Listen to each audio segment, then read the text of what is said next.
All right, welcome. I am David Heidenreich. I'm a partner here at Carrington Coleman. I specialize in energy as well as dabble in commercial real estate when I'm not busy with my energy clients. And it's my privilege to introduce the panelists for our discussion today. Directly to my left is Mr. Bate. Yes, that is not a misprint, first and last name. He's the managing partner of EP Valuation, which is a Dallas-based consulting firm that performs reserves evaluations for banks and other financial entities. He's a professional engineer by academic training who earned his BS in petroleum engineering from Montana Technological University and his MBA right here at UT Dallas. Prior to his current position with EP Valuation, Bate worked at industry-leading companies such as MFUG, Union Bank, Schlumberger, Helix Energy Solutions, and Halliburton Investor Relations. Seated to my right is Mr. Steve Blackwell. He's the CEO and co-founder of Invito Energy Partners, LLC, which is an upstream oil and gas company founded in 2019. He earned his BS in Business Administration and Finance and Accounting from Central Michigan University. And prior to his current position, he served as the Chief Operating Officer of U.S. Energy Development Corporation and as president of Petromax Operating Company, which is an oil and gas exploration and production company focused on resource plays in Texas and Oklahoma. And prior to his time at Petromax, Mr. Blackwell spent 15 years in the financial services industry in various executive management positions. And last but not least, on my far left, a good friend and very experienced oil man, Mr. John Carr. He's president of Carr Resources, which is a Tyler, Texas-based upstream exploration, production, and operating company. He's a UT Arlington grad with a BS in geology, and he's been active in the upstream energy space for quite some time. I won't say exactly how many years, but multiple decades, yeah, since the late 70s. And he's worked with the Mobile Field Research Lab, Delta Drilling Company, Power Exploration, and Sunnybrook Oil and Gas before founding Carr Resources in 1984. And as a side note, John is an ordained Episcopalian priest. So first of all, welcome, gentlemen. We're glad you're here, glad you're bringing your expertise to the discussion today. It's no secret to any of us what has happened in recent energy markets as far as pricing is concerned. When I checked earlier today, the price of West Texas Intermediate was $84.98 per barrel, which is up significantly from the low of just under $17 that we saw on April 24th, 2020, when the pandemic was really getting rolling and transportation and things pretty much shut down. But it's also down quite a bit from the high this last summer in June when it peaked at a little over $120. Likewise, on the gas side, today we were at the $5.60 per MCF range, up from a low of $1.50 per MCF back in June of 2020, but down from a recent high of a bit over $9 in August of this year. Bate, can you kind of give us some brief insights into the current state of energy pricing and how you manage that volatility when you're looking at providing valuations for transactions? Thank you. Good afternoon, everyone. It's good to be here. Thanks for the invite. I think before I get into pricing, it'll help to, in a sense, set the stage for how we got here. So COVID happened, you all remember that. Prices dropped, we had bankruptcies, and as far as Haynes and Boons measured, there were about 80 companies that went bankrupt over the ensuing 18 months or so, right, and lost billions of dollars. I bring this up because a few capital providers, ING Capital, for example, Natexis, Societe Generale, ABN AMRO, BMO, left the space. Right? That provided room for US regional banks to pick up and do good lending within this space. Right? Now, Russia-Ukraine happens, prices push up, and all of a sudden, we're back out of COVID, everybody's driving again, we need production, and the US market is struggling to find enough rigs and enough capital to put oil and gas out, right? So that's how we got to these prices. Now, how do we manage that in our valuation process? Well, there are 5 zones in the US, so the Bakken, Eagle Ford, Permian, Appalachian, and the Haynesville are the busiest today. So when we value those areas, we ask ourselves one simple question. Who are your partners? And if you get into trouble, is there an exit for you? That is key because some, companies will drill good wells and some will drill terrible wells. But ultimately, is your neighborhood attractive enough that other players want in?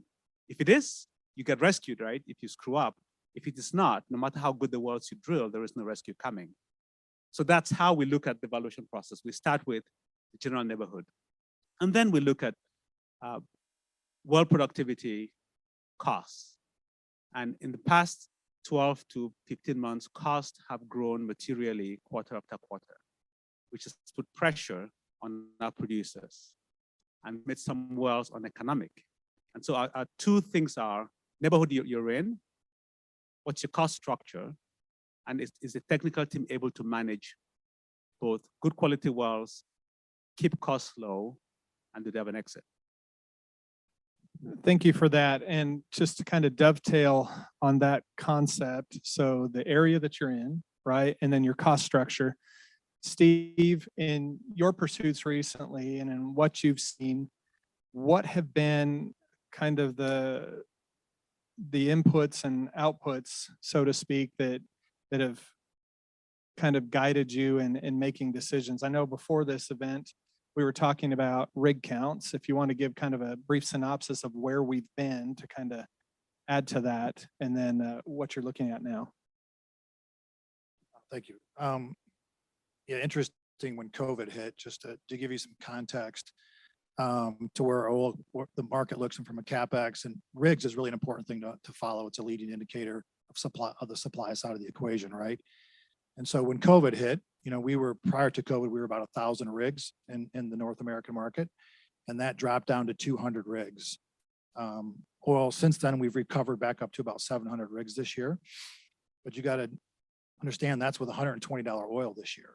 So go back to 2014, right? We had 1,900 rigs in North America. Oil prices dropped from 2014 to 2016. We went all the way down to 400 rigs. We rebounded over the next 2 years up to 1,000 rigs. We dropped back down to 200 rigs, and now we're coming back up to 700 rigs. The key thing to understand when you're looking at the future of commodity prices for any type of oil and gas evaluation from an investment standpoint is the slope of that recovery is went from like this to like this. So the less rigs that are out there, especially in the shale plays, with the declining nature of horizontal wells, you have to have activity. Combine that with, from 2015 to 2000 through today, we've had like a 25% reduction in CapEx budgets across the industry. 10 years ago, of those budgets, 25% of that budget was for new discoveries. Today, that's about 10%. So new discoveries are falling off the map. Offshore leases are at a decade low. So times are different compared to recent drops and recoveries. So from my perspective, we're a little bit different from what Bate does evaluations of public companies. We run a private investment fund. And so obviously where oil prices are today is beneficial for us because people are obviously interested in, especially with where the S&Ps performed and where the NASDAQs performed this year, they're looking for alternatives, uncorrelated investments. And so that has brought attention to us. And obviously anytime we have higher oil prices, that, the performance of the wells is reflects that. So that's a good thing for us. Thank you, Steve. And John, to kind of bring this kind of opening concept a little full circle, when Steve was talking about the rig counts and the things, what are influences that kind of help you decide how you're going to move forward. What are you seeing as break-even points currently? Because I know when the Saudis tried basically to go pedal to the metal and break, the Texas oil industry, we learned how to do things cheaper. We learned how to do things more efficiently, and ultimately they were not successful. And as a result, we saw the huge surge in domestic production that resulted. So what are you seeing today? And has that, for example, resulted in putting one rig in one spot and drilling multiple wells instead of hopping around the way we used to? Well, it's what both of these gentlemen have said. It varies with the availability of our rigs and the availability of our steel, our tubulars. The problem run into, we were part of a discovery in a whole new play, and that play is ongoing now. So there are new discoveries being made, but they're generally speaking smaller. But whereas I used a rig in December of 20 and it was $10,750 a day, that same rig today is $30,000 a day. The price of oil hasn't made such a significant change. So I can't give you a floor price because it all depends upon how much those rigs cost and whether or not steel is available. The Ukraine is a great source of tubulars. And so I had to order pipe from India as just green stick pipe, unthreaded, untreated, to have here as 5.5-inch casing to be able to use it, and had to order it months in advance. And whereas we used to pay for it as it was delivered, we had to pay for it in advance to even have a call on it. So it's a very, very different market today. And for small operators such as myself, I had to make a 3-well contract to get the rig at all. That chokes down small companies.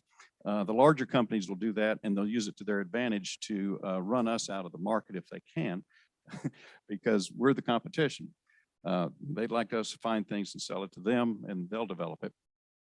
And that's one of the ways, but I can't give you a solid floor for a price because it's so tied to the cost of doing business. Just a brief note on break-even pricing. Last year, my firm looked at about 120 valuations, right? And break-even pricing in decent areas was about $38, excluding the back end. Back end is a little bit of a different beast. Today, break-even pricing in the Permian, Eagle Ford, Haynesville, on average, is about $50, right? And it is cost related, as you just mentioned. The cost of pipe, the cost of rigs, cost of chemicals, the cost of sand have all increased materially over the past 12 months. And you see that reflected in your break-even pricing very directly. So we've gone from about $30, $35 break-even and a good play, about 50 today. And just for those who may not be familiar, the sand, right, is used as the proppants, right? When you fracture the rock through the fracking process, the sand fills into those spaces. So then when the pressure comes out, it keeps that rock open and allows the oil and gas to flow. So we know that prices, right, in normal markets should be dictated based on the intersection between supply and demand. And we've kind of touched on it a little bit, but Steve, what are some of the primary factors that you're seeing, whether, global, national, regional, or otherwise, that have been having a significant impact on energy demand recently? So on the demand side of the equation, we talked a little bit about the supply side. Obviously, COVID was a big drop. The world was about 100 million barrels a day in consumption pre-COVID.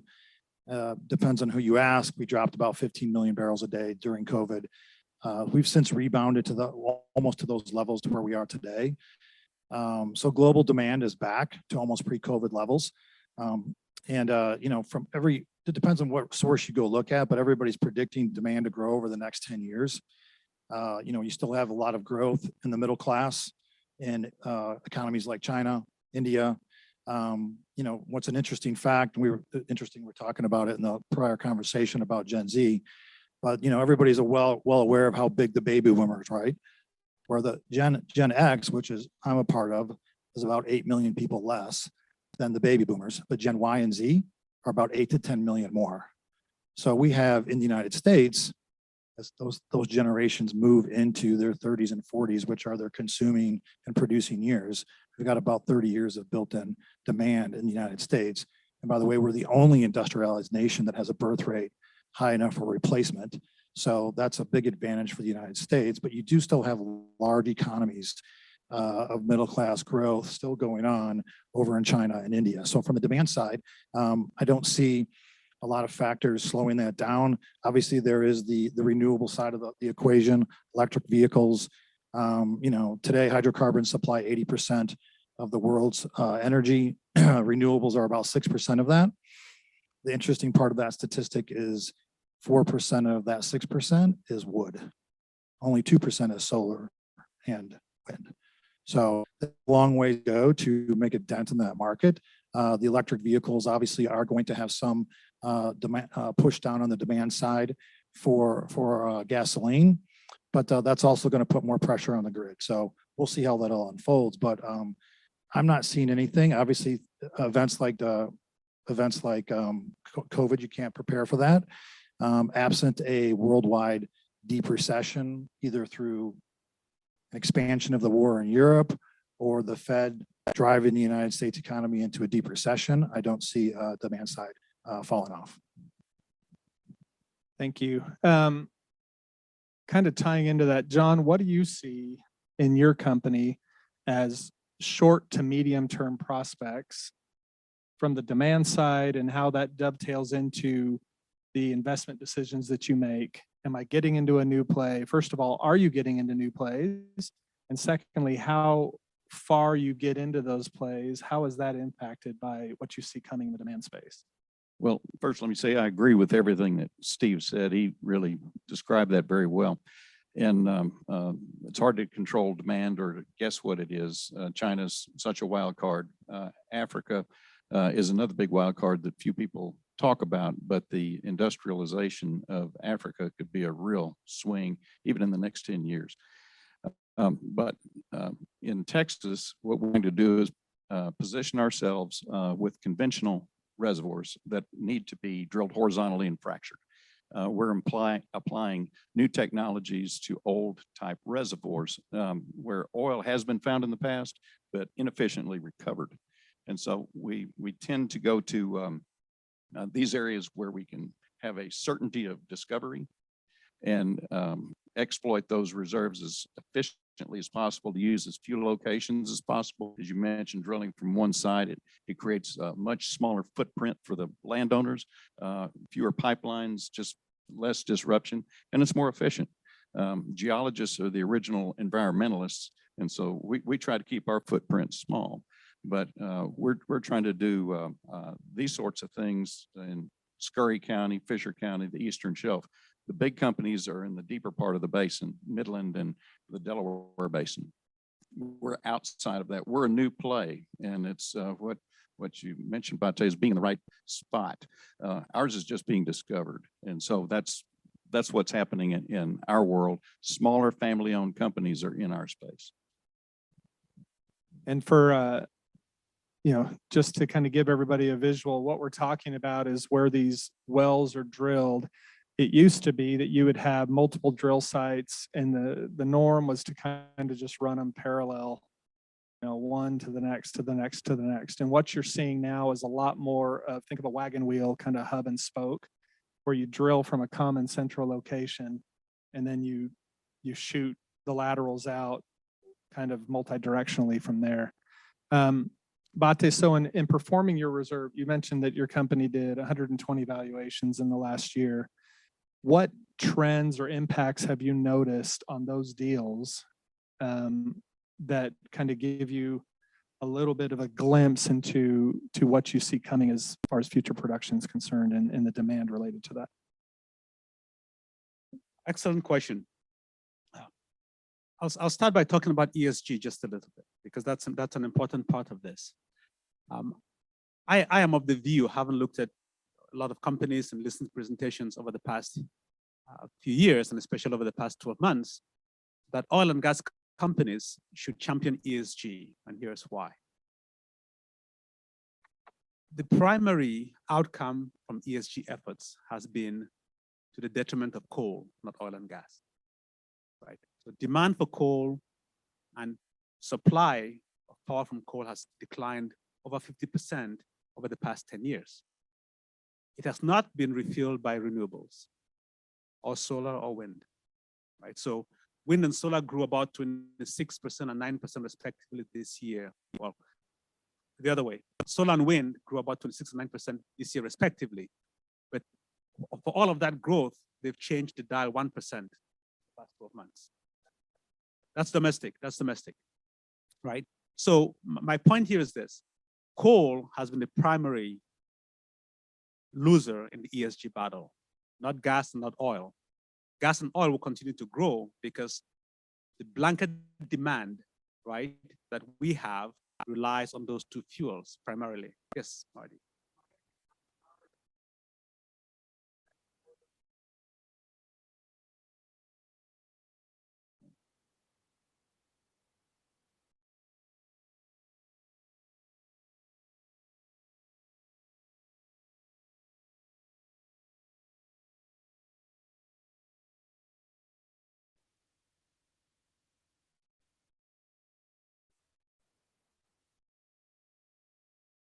That is correct.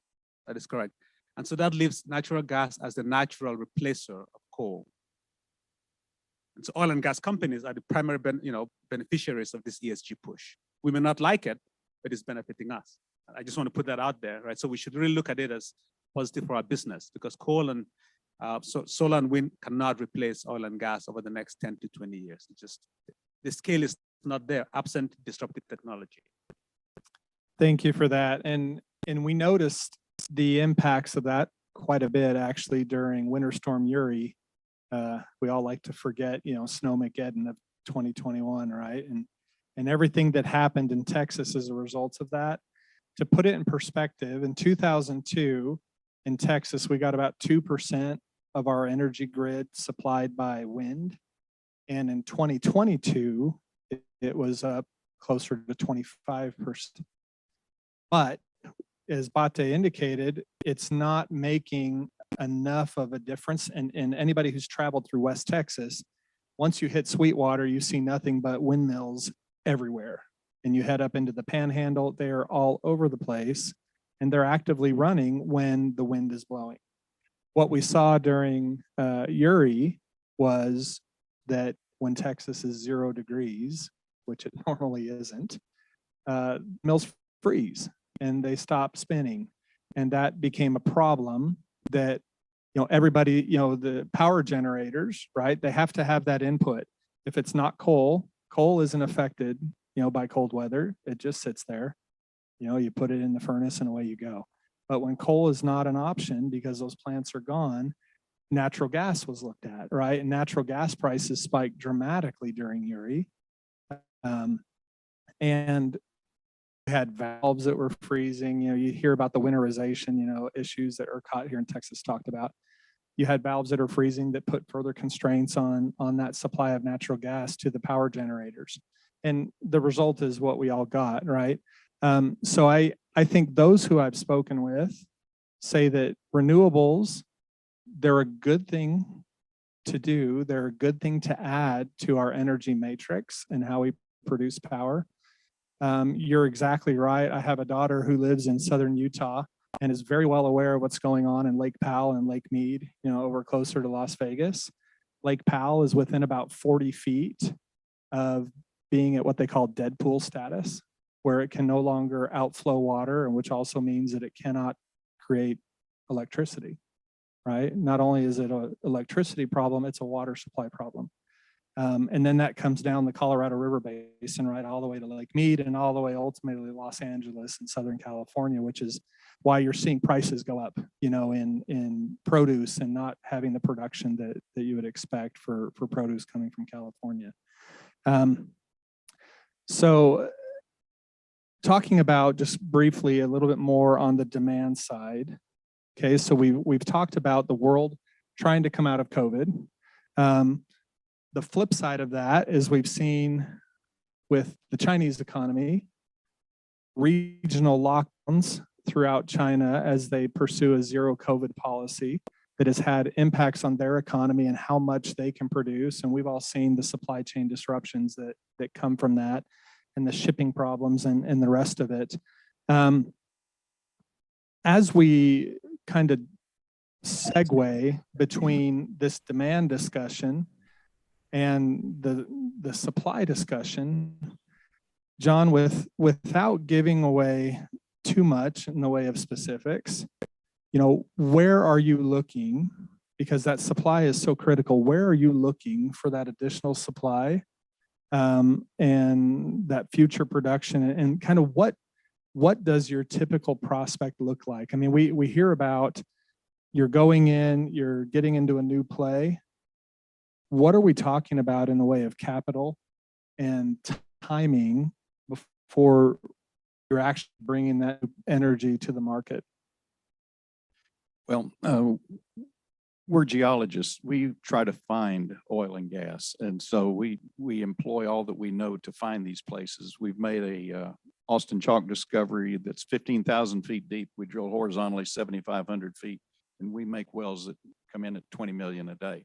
And that's a lot of fun because natural gas is the transition fuel.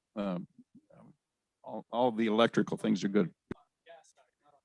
That's right, 20 million cubic feet of gas per day. But that's what you need to drill that deep and do that sort of thing. And then we're part of another discovery in East Texas. We're looking for larger things to answer part of your question. And this was discovered by a friend of mine who drilled one well, and then he moved 15 miles and drilled another and confirmed the discovery. He moved 15 miles and confirmed the discovery on this side. And it's 100,000 acre discovery. It's a whole new play, and it's making very rich gas along with oil from about 12,000 feet. So there's still discoveries to be made, and it's a quasi shale type reservoir, and along with what we're doing on the Eastern Shelf. But we're looking where oil is, and it is where people have not been looking. But our motto on our website is seeing what everyone else has seen and thinking what no one else has thought. It's not an original idea, and that saying, by the way, came from a Nobel laureate, not from us, but it's very apt to our situation. We have to, as a small company, be quicker, have big ideas, and then find the financing. These wells cost, Austin Chalk wells cost $10 to $12 million each. But on the other hand, those wells in the Eastern Shelf cost $10 million each. They're only 5,500 feet deep, but they're 12,000 feet horizontally. So they're all expensive. It's an expensive, capital intensive business. So you have to find things. As I was coming up in the 80s and 90s, I drilled my fair share of dry holes. In those days, you were looking for a specific find, a specific structure, a specific idea. And it was either a dry hole or you made a discovery. Nowadays, we're looking for larger, lower grade deposits that can be exploited with horizontal drilling and fracturing technology. And Bate, John's talked about the areas that he's looking and getting active. When you see people giving you requests for reserve valuations, what parts of the country, for example, are you seeing as being kind of more active versus others? Is there a difference? Is everybody active? Is everybody scaling back? What's going on? Excellent question. Nobody's scaling back that I know of. There's strong demand, not enough supply. I mean, if you're in oil business, it's a good place to be because everybody needs your product. They may not say they need your product, but they need your product. So what we are seeing is that the Texas and New Mexico are America's breadbasket when it comes to energy, right? The rocks in Texas and New Mexico just do well, better than anywhere else in the country. That's just a fact of it, right? More layers, more productive. The skills to drill are here. And so this industry in Texas is very strong. Having said that, Louisiana and North Dakota are not far behind, and so is the Appalachian Basin, right? Now, you talked about regulations. The Appalachian Basin will be much bigger and more active without regulations or with fewer restrictive laws, right? So eventually, I think the powers that be will have to come to a point of we need energy, we need to make room for energy to be developed, even as we encourage production from renewables. Yes, Marty. No, Appalachian Basin, I'm talking about the Marcellus Shale, the Utica, right. So, exactly, right. Right.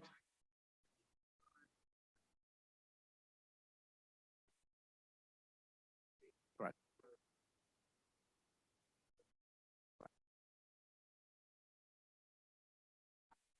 Yes.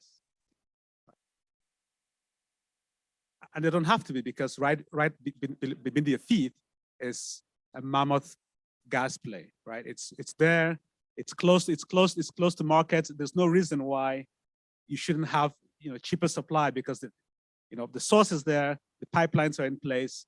Maybe you need more pipelines, but certainly there are enough in place to supply the market. Right.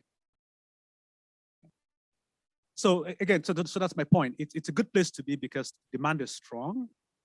Regulations and supply they need to have a conversation about what do we need to make sure there's enough supply, and what do we need to adjust in terms of regulations or cost or whatever it might be. Right. So that's what I see. But generally, Texas, New Mexico, that's the Permian and Delaware basins are great. The Eagle Ford is certainly very strong, and so is the Bakken. Thank you. Are we on that supply side? And it's kind of a back and forth on the supply and the demand. Has what we've seen in Europe, with Europe being largely cut off from Russian natural gas, and Europe now saying that starting December 5th, they're going to no longer accept imports of Russian oil.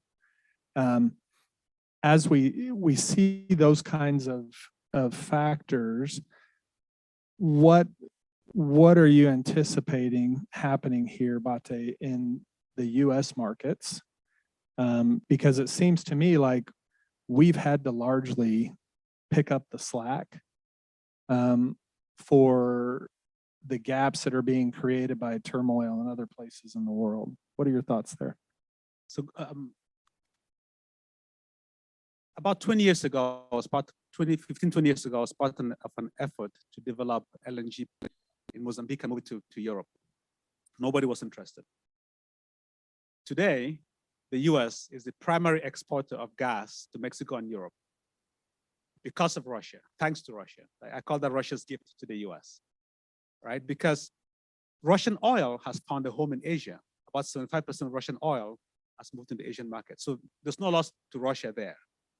Gas is a continental fuel. It doesn't travel easy. It needs stations to travel. That's LNG. Well, you cannot build that overnight. And you need to have capacity. The US has capacity to build, has gas to provide, and has friendly enough relationships with Europe to get legal contracts that are defensible in court. And so the US stands, in this case, as a primary beneficiary of the conflict in Ukraine from a gas perspective. Right? And so in my view then, what is likely to happen is that you will see more exports of US gas to Europe.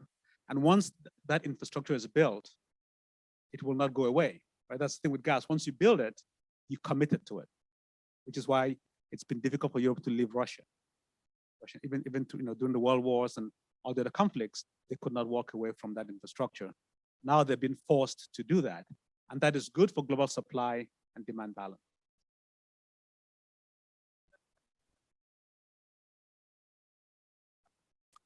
Yes. Yeah, so the question is it not more expensive for Europe to buy gas from the US or import gas from the US? Yes, it is. But today, so gas in the US has grown from $5 an MCF, it went up to $9 or so. In Europe, it's been over $80 an M. So they're already feeling that pain. It can only get lower with gas from the US. Because, well, the other question is who else will supply Europe at scale? What was that? No. So you have a choice. You can buy gas from Russia or from the US, right? Europeans have been reluctant over the years to buy gas from the US because nobody wants to rely on the US for their defense and their energy. But then you have Russia. Now, you want to live with Russia or the US? I think that is beginning to change, right? So it's almost, well, we would rather not deal with a Russia that is belligerent and vengeful, so to speak,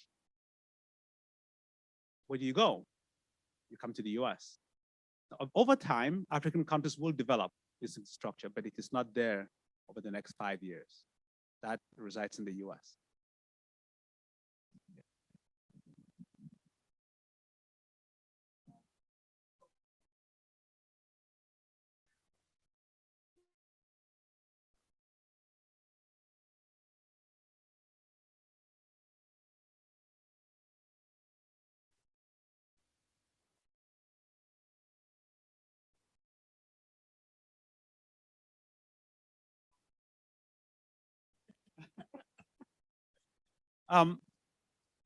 Clean carbon.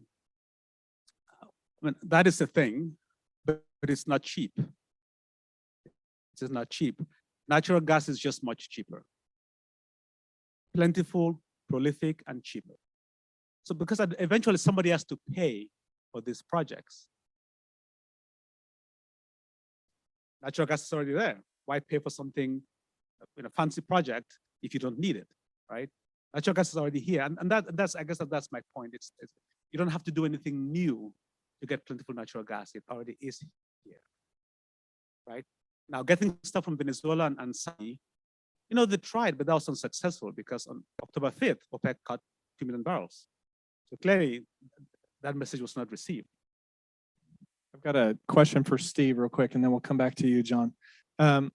Steve, considering all these factors, what is it that kind of is helping you in your go, no-go decision on making that investment? Because we've talked about, you know, the huge capital, whether it's natural gas, whether it's drilling wells, you know, the processing facilities, whatever it is.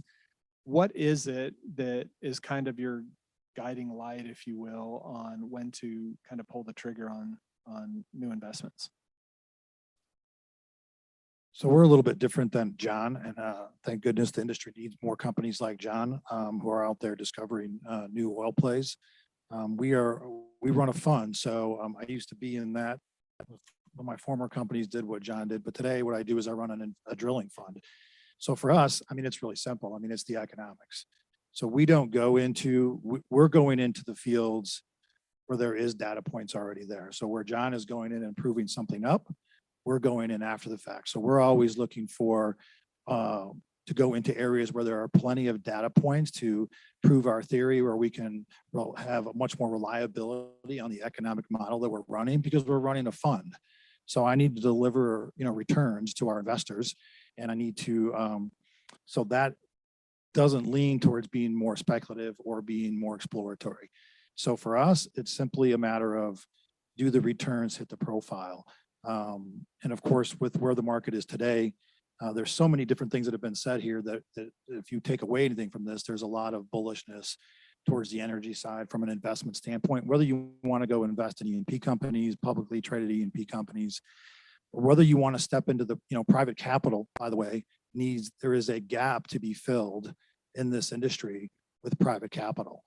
So much capital has been pulled away through the bankruptcies, ESG pressures. Even the prior 10 years to that, the industry itself performed very poorly and lit a lot of capital on fire when it was just basically grow, grow, grow. And now everything is about distribution. So there is room for private capital in this industry, and you can be rewarded for that.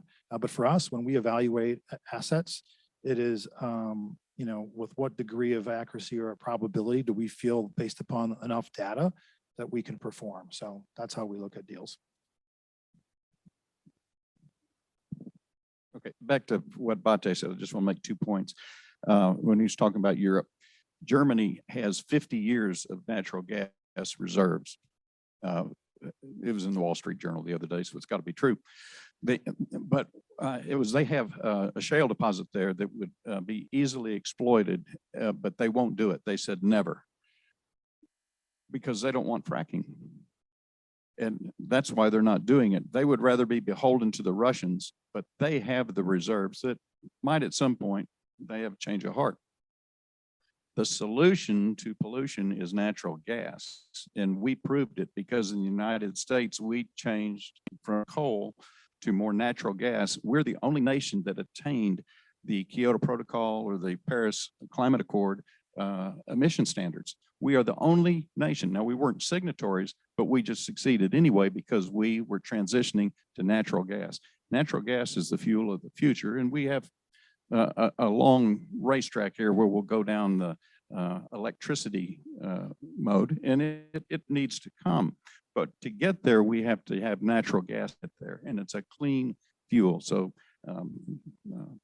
we'll see how the world does, but I hope they get out of this panic about climate change, because natural gas can get us to this next step. Thank you, John. I was watching a presentation in the last week with an individual who had experience with the Public Utility Commission and ERCOT here in Texas. And he had indicated, he put up his chart, and from 2022, reaching all the way back to 2002, he had the detailed stats, and our supply and the production of energy of all types here in Texas has gone up dramatically in that 20-year window, and our emissions have dropped dramatically, even though our production is so much higher. Some of that is because of transitioning to the extent we can to wind and other options. But a lot of that is that you've got energy companies that are out there doing the right things, and where new technologies are available to do things cleaner and do things better. You know, that's being deployed here.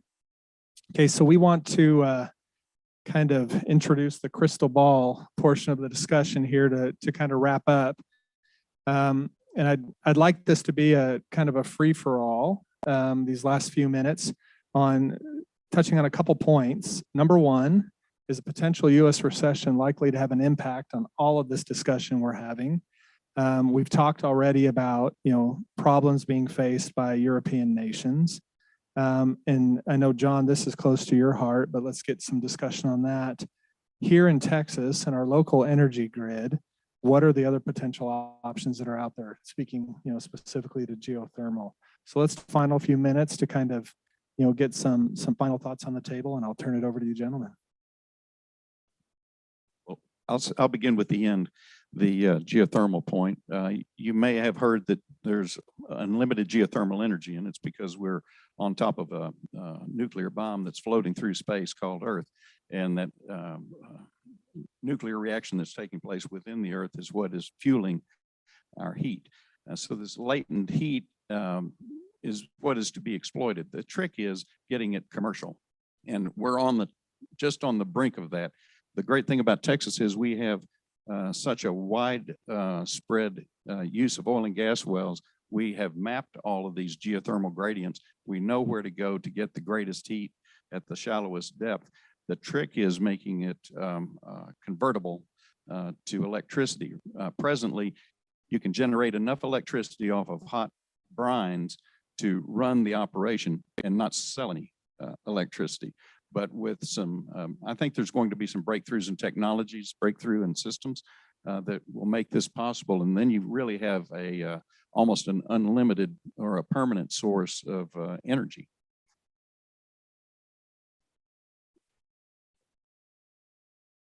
So wide ranging, winter's coming up, right?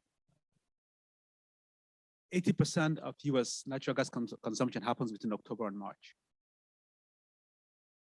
That's the case, except for Texas and, you know, kind of the southern states where you know, the summer gets really hot. Most of the country, the winter months are the most energy heavy months, right? So we expect that though we started the year with lower natural gas storage numbers, we expect that, you know, we're filling it up and will deplete it back by March. That will create more demand for natural gas. I bring this up because Steve talked about capital in the business. We need more capital to get more rigs on the field to produce more. Without that, we end up with lower supply than the actual demand. That's one. The second is coming back to the case for Russia, or the conflict. I think Saudi, for example, has a lot more spare capacity. We know that. I have friends who work in the Saudi business. You know, they're drilling, opening new fields, so there's capacity there. Globally, then, the question becomes, will the world need oil going forward? And my answer is yes, because oil, like any other commodity, is a price-based product. If the price drops, more people will access it. There are probably 2 to 3 billion people who are energy starved on the planet, right? More supplies, lower pricing means that they get access to energy. So we need more sources of energy, not less. But oil and gas, by and large, are not going away. The last thing I'll just say is, just to leave you with, you know, pre-COVID, we were in a oversupplied market for probably about 6 years. After COVID, we are in an undersupplied market. So at the end of the day, commodity prices, I'm speaking more specifically to oil, it comes down to supply and demand. So we are in a undersupplied or evenly supplied market. We are about to, you know, we've been, what do we put 180 barrels from the SPR under the market over the last 8 months. That's coming to an end. China has had a lot of restrictions that are supposedly coming to an end. We've got all the uncertainty with recessions, all the Fed tightening. As we get into the first quarter, the end of the first quarter of 2023, I think with some of that uncertainty out of the way, hopefully, I am very bullish on oil prices specifically over the next few years and as we go into 2023. Natural gas, I like natural gas as well, but I will tell you there's way more reserves in the United States of natural gas than there is of oil. And the demand, as we talked about earlier, is not going away. So, and there are opportunities, 100% opportunities for private capital in oil and gas today. And you can be rewarded with some pretty nice returns. Great job, guys. Thanks so much.